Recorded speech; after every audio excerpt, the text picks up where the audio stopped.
Hello, everyone. I think that we can start. I'm going to share my screen.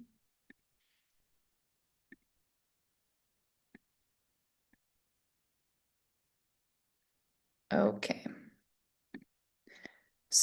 Welcome, everyone. Today we have the third introductory lecture on debating.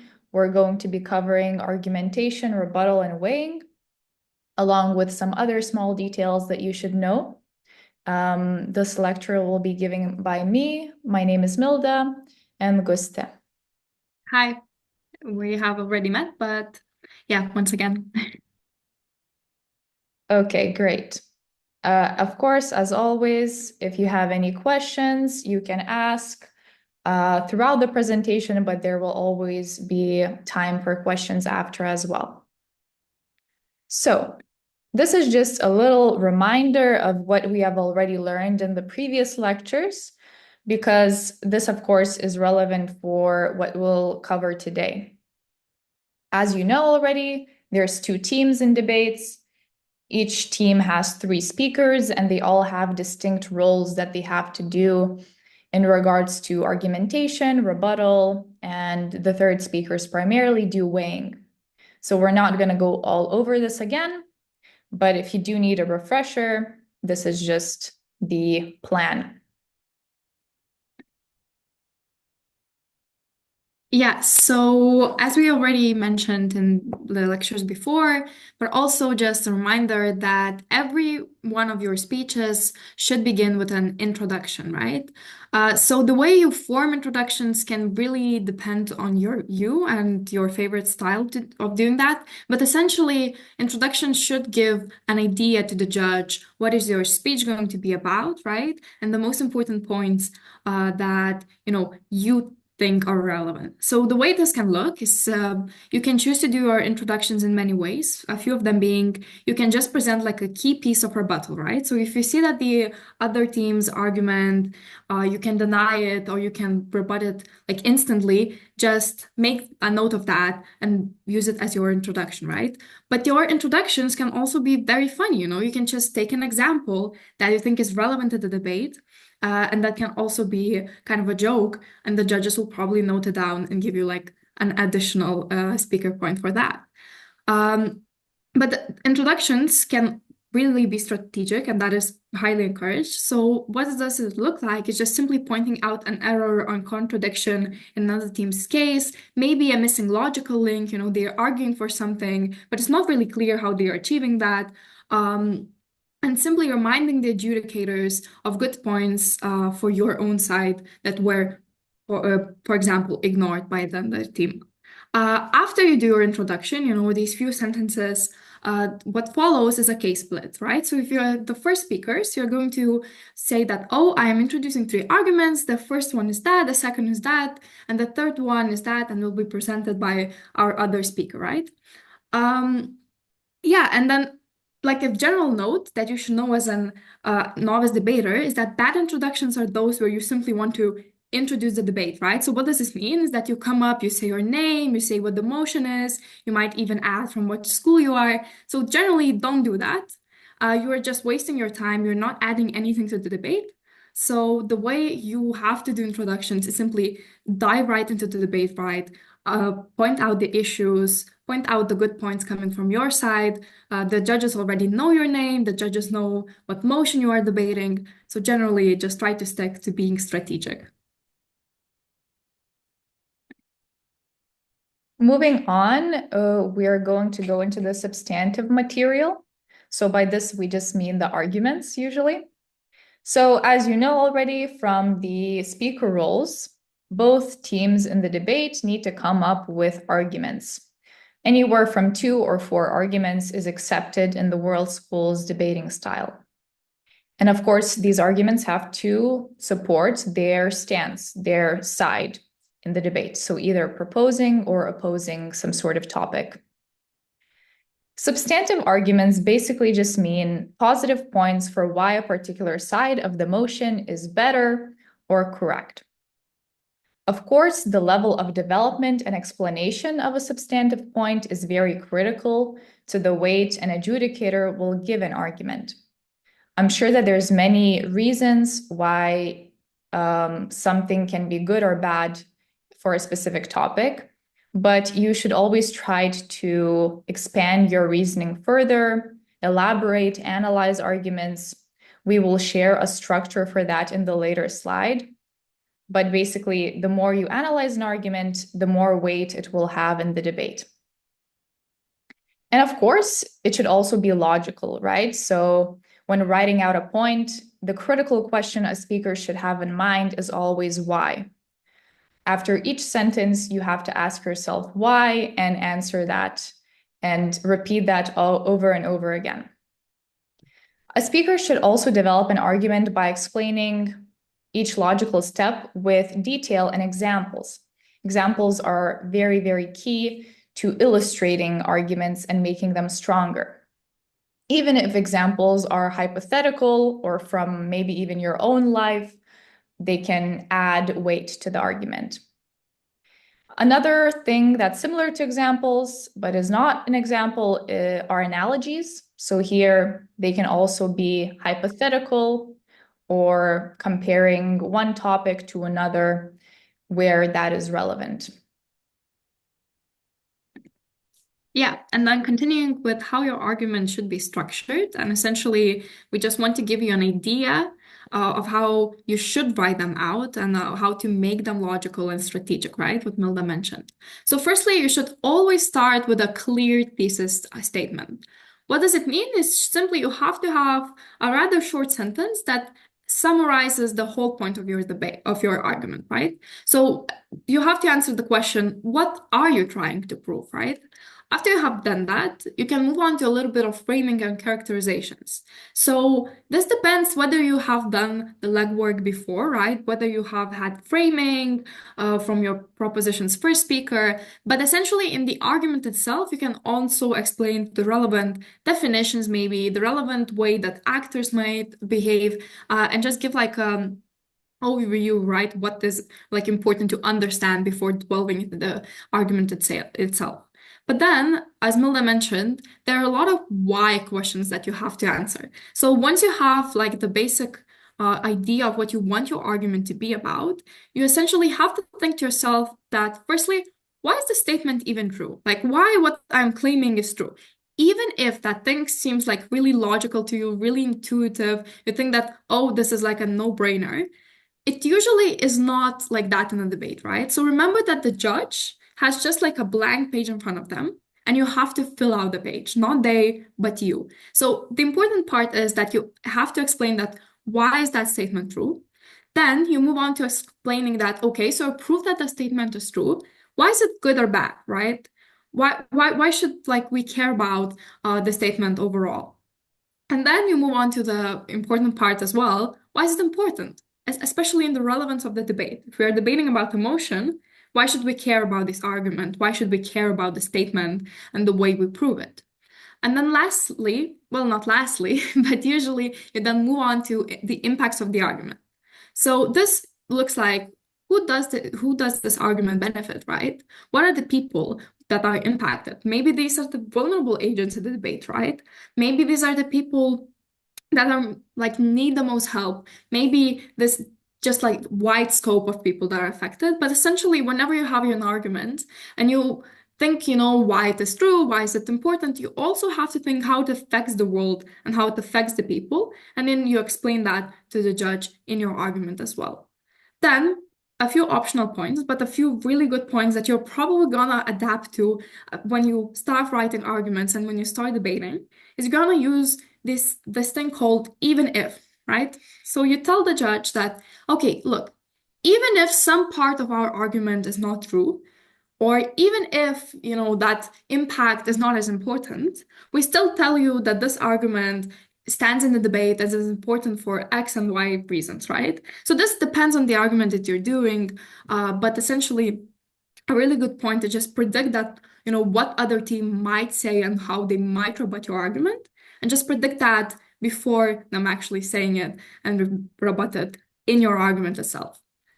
And then lastly, what you could do is you could flip side right? So what does it mean? It's just simply explaining your argument that how is the other side worse, right? Like, why is your argument essentially proves that the other side is worse off already?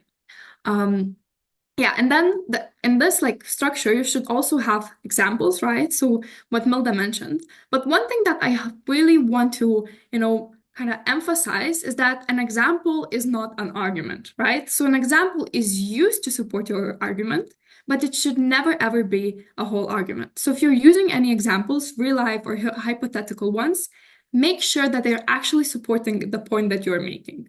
Whether it be the point that why is the statement true, whether it be the point why is the statement important, you like this, the examples essentially have to be just part of the argument, not the whole argument. But yeah. So let's now analyze a quite simple example of argument structure for the motion this House would ban guns from the proposition side. So here we are, as the proposition team, arguing that we should ban guns. One of the arguments that we can give is that guns are dangerous. So this would be our thesis point.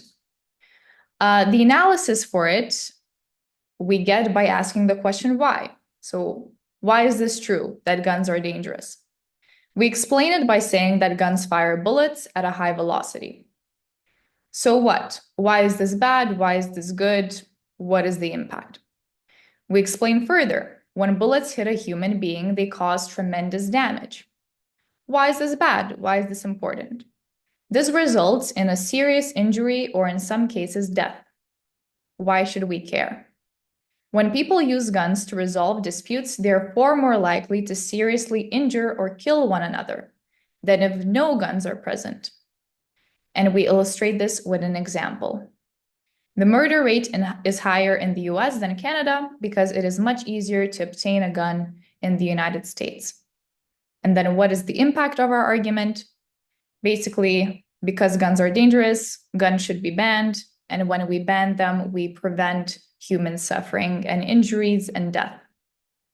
So of course, this is just the bones of a very simple argument. A good example for beginner debaters. Once you are more advanced, you will see how you can expand this one argument into a whole PDF page easily by adding more analysis, more reasons, more support. But this is a pretty good starting point. Okay, and then moving on with a really important part of what you're gonna do in debates is you're gonna rebut the arguments and the things that the other team says. So what do we mean by rebut is essentially just prove that whatever they are saying is not true, it's not important, and they're never gonna win the debate with that, right? So how you're gonna do that is rebuttal that you should develop your rebuttal in the same way as a substantive material. So a one-line response to a whole argument of another team is never going to be sufficient. What you have to do, you have to prove why your rebuttal is true, why is it important.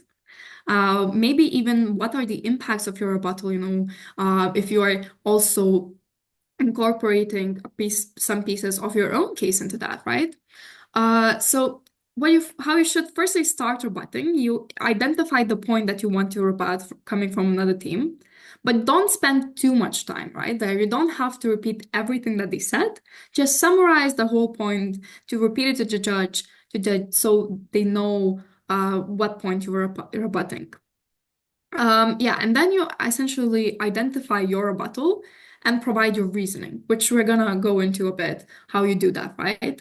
In rebuttal, it will also be necessary not only to, prove that the other team's case is not true, but also to prove that your own case is still standing, right, and defend your own case, essentially.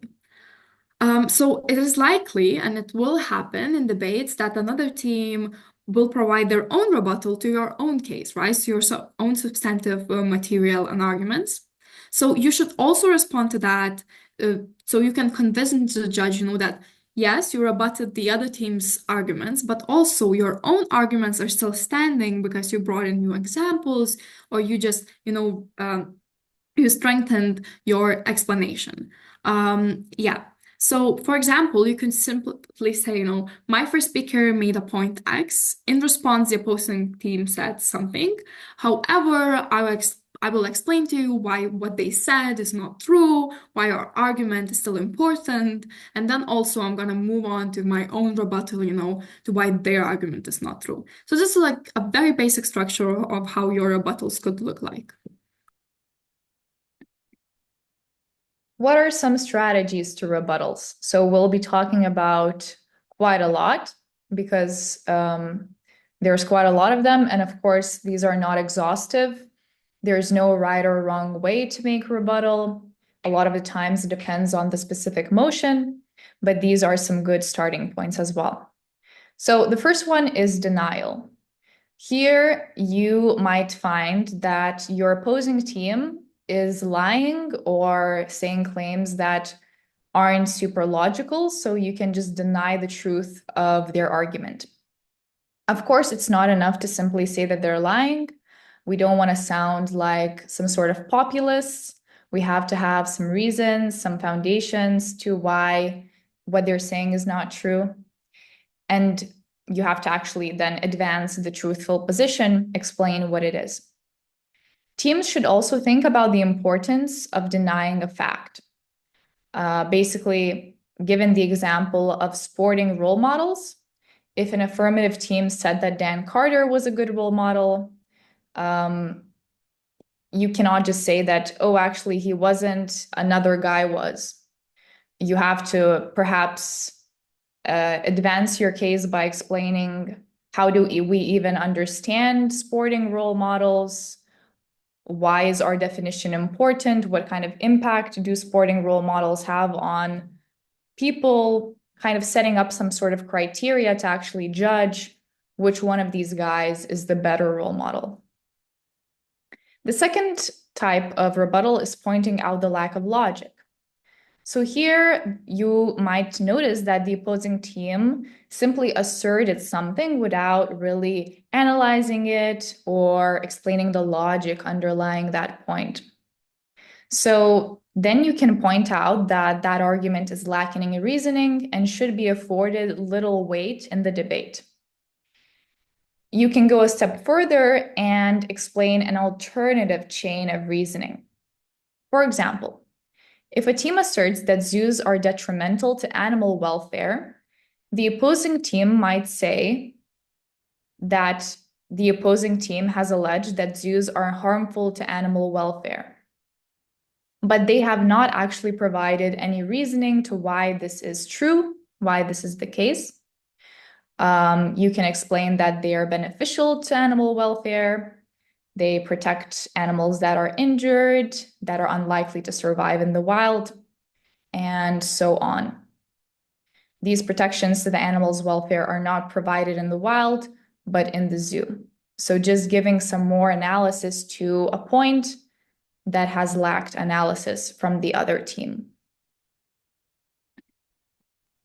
Yeah, so these are not the only ways that you can rebut. But moving on is you could just explain that there are other consequences to what the team's argument than what they are saying, right? So the team might put forward an argument that leads to consequences or harms which the opposing team simply have not identified on purpose or not, right? So you might just simply say that, Hannah, look, even if the argument is true, we think that the consequences of this argument would be detrimental, right? And then simply explain why that argument then false. Why is it a bad argument, right? Because it leads to bad things. You can also rebut substantive material by providing examples. So if another team brings out an example, but you also know an opposing example, in which like the same thing that they're claiming led to a different thing. So you must explain why your example is more relevant to the debate, and why the opposing team's example is less relevant, or why your example is a better one, more likely to happen. Yeah, and just simply prove that your example is more convincing, more important to the debate. Then you can also do minimizing the importance of a point. So even if you don't know, you cannot find how to rebut an argument, you think that is actually a really good argument, you still should try to tackle it, and you should still try to show to the judge that that argument, at the very least, is not as important as the other team is claiming, right? Um, so, for example, this could look like, as you saying that the opposing team have argued for something. However, this is of minor importance in the debate because we believe that this argument that we bring is much more important, affects way much more people, or something like that, right? So, just if you decide to do that, you must explain the reasoning why you think that the point that the other team brought is, not as important as they claim it to be. Essentially, you just have to show that the importance is not there, and you have to prove why is that so.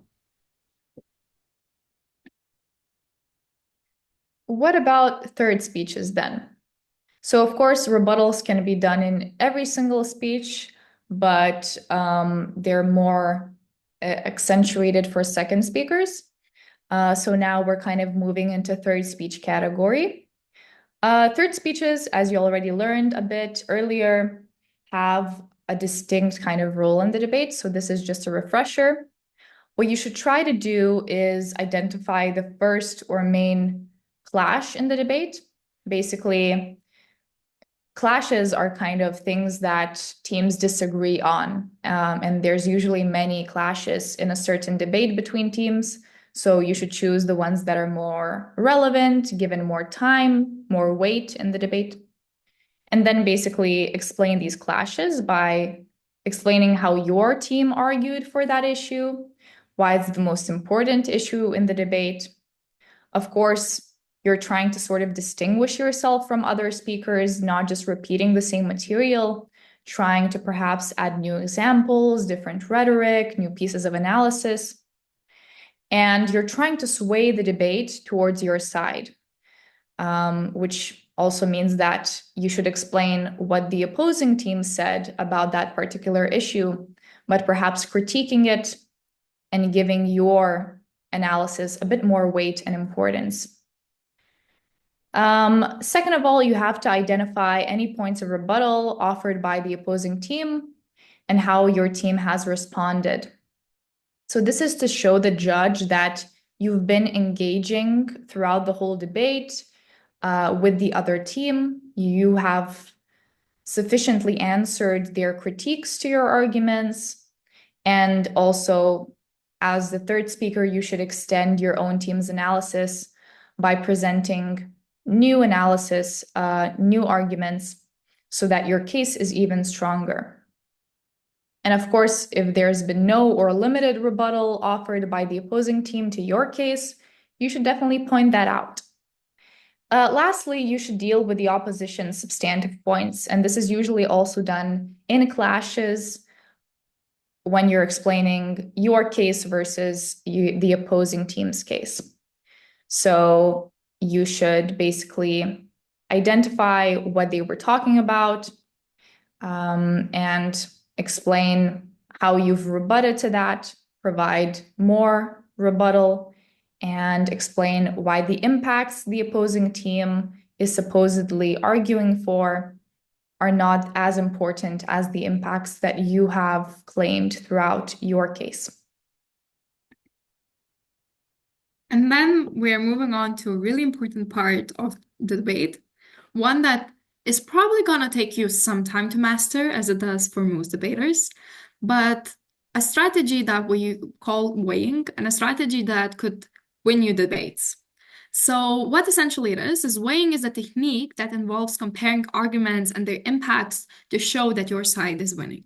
So it is not enough to simply bring your own arguments, rebut the other team's arguments, and hope that, we won already. What you have to do is you essentially have to compare the arguments with each other, compare their impacts, and show to the judge that you are winning at all cases. So there are a few different ways of how you can do weighing. So these are definitely limited. Like you could definitely think of more ways to do it, but just to give you like a brief idea, you could weigh on magnitude or intensity, in other words. So how does this look like? Is simply you have to answer the questions of how much does this matter? How big or important an impact is, right?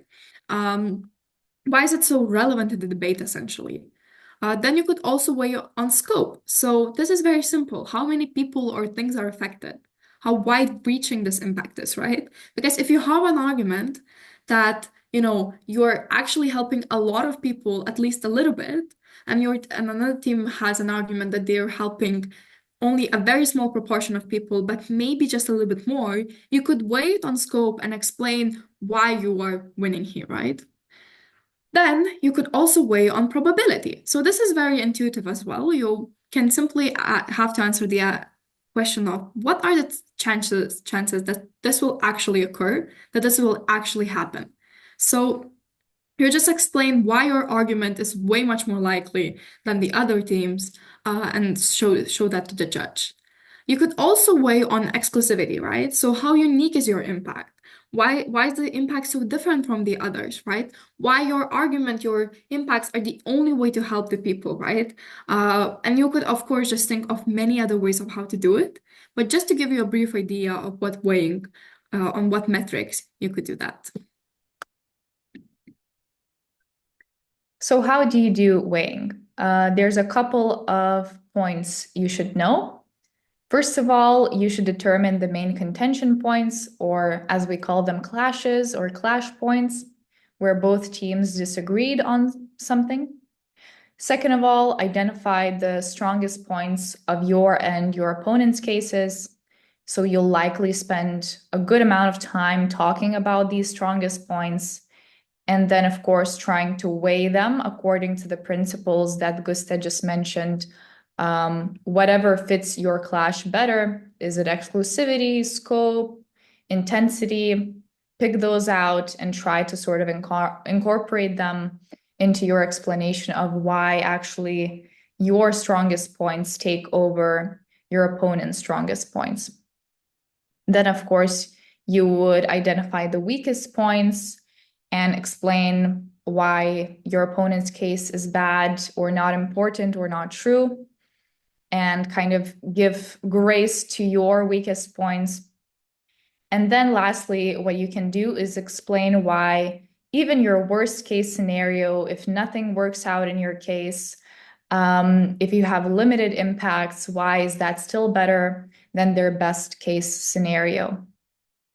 Of course, you should remember that weighing is not only a thing that third speakers do, especially if we're talking about more advanced debates. Weighing will be incorporated into every single speech, whether it is through refutations or even sometimes arguments that are quite long and advanced. So you should also explicitly show that you're weighing material, since this is given a lot of importance in the debate and into the decision of the judges when they're deciding who won the debate. Yeah, then we're gonna move to a very simple example of weighing and how it could look like. And here you're gonna see only one metric of weighing, right? We already discussed at least four. But still, to give you a brief idea, so the motion would read that this house would increase border control in times of crisis, right? So of course you would need to define what do you mean by times of crisis, what do you mean by border control, but let's look at it as if you already have done that, right? So imagine that the proposition's argument is that the increased border surveillance protects national security and reduces crime. And opposition here has an argument of allowing migrants to cross saves them from civil wars and poverty, right? Or like even danger to their life. So how you could do that is you could weigh this on magnitude or intensity, right? So what proposition could say from here is that your magnitude, your intensity of your impacts and arguments outweighs opposition because national security threats could potentially affect millions of citizens who are legitimate citizens of the state, right, who pay the taxes, and essentially have the right to be protected. But also that the impacts of crime are wide-ranging, including economic losses, physical harm, and societal instability to people, like really detrimental problems. You could also argue that the cumulative effect of multiple security breaches or criminal acts could be catastrophic. But then, on the same hand, the opposition could counter that their magnitude actually outweighs proposition for a few reasons. So, firstly, the threat to migrant lives is immediate and severe, right? So, essentially, notice how opposition could utilize the importance that, it is much more important to save a life than, probably like maybe protect somebody from a crime that could happen, right? You could also, as opposition, weigh this on like the suffering caused by civil wars and extreme poverty is intense and multifaceted, uh, as in, just in comparison with like potential security threats, right? And then you could also argue that the psychological trauma of being forced to flee one's home is profound, so at least you should be accepted, to like a new place to seek asylum. So you see that both sides of the house can weigh their arguments and can try to prove to the judge. This is, of course, just one example, and you could go much more in depth into the here. But just to give you like a brief idea of what weighing actually could look like.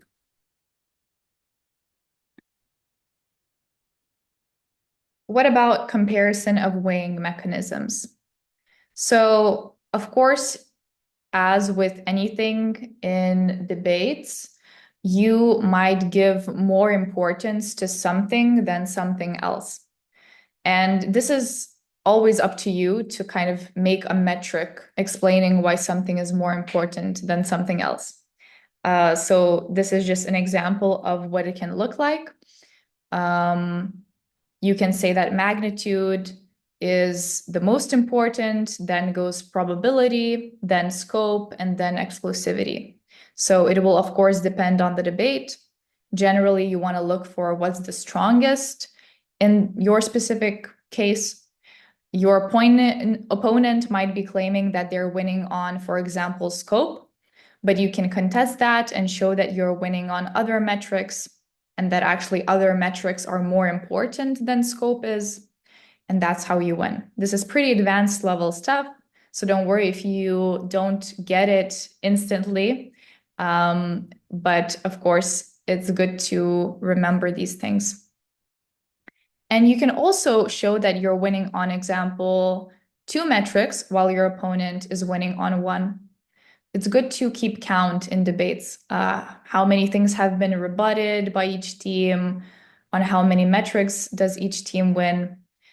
Judges like having that clarity. And when you count things up for them, it makes their decision on who won a lot easier.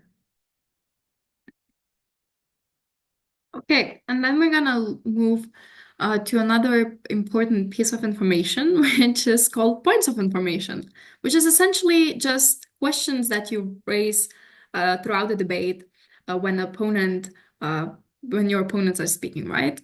So your points of information should take the form of a question requiring a response. So don't just throw around, a statement and be like, actually, we didn't say that, or we said that, right? It has to be a question, or it has to be like some sort of statement that requires a response.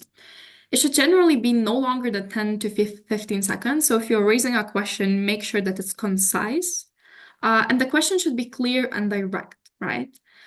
Points of information are not permitted in the first or the last minutes of speaker speech. This is called the protected time, during which you cannot raise any POIs. And once a question is understood, the speaker who has received it on the floor should attempt to answer it as briefly, but of course completely. Don't just like drop one word answers if possible. And at this point, the speaker who offered the point of information should sit down, and there is no opportunity for follow-up questions. So if you ask a point of information, somebody answers, and you disagree immediately, don't just, shoot up and like tell them that, oh, actually you're wrong. Wait for your speech or wait for another point of information to raise another question, right? Yeah, so no conversations here. And in general, speakers should accept to at least 1 to 2 points of information during their speech. Any more will result in time being wasted because you essentially firstly want to present all of your substantial material, rebut everything, and only then, offer the judges and the other team to like get a glimpse into how good you are at actually answering POIs, right? Yeah, and any less than that, if you don't accept any POIs, right, indicates that you are unwilling to engage with the opposing team, that maybe you are afraid of what they're gonna ask you, maybe you're not sure, that you know the answers, but generally do try to accept at least one point of information. Another important thing to mention here is that if you're the team that is asking questions, don't badger. What does that mean? Is that don't ask points of information more frequently than 15 seconds apart, right? So if you raise a question, if you raise a POI, and the speaker on the floor doesn't take you, you have to wait at least 15 seconds to raise another one. Because otherwise, you're just interrupting their speech. It's really hard for them to focus, and just don't do that. Yeah, so for example, an affirmative or propositions team in a debate about banning smoking, you might just ask, do you think it is fair for a person to be forced to inhale harmful chemicals without their consent, talking about passive smoking? There are a lot of ways and a lot of questions you could think in different debates. It's really fun, actually. So do please engage with points of information. It seems that we have ended this presentation. Are there any questions now that we could address? If you're afraid to raise them out loud, just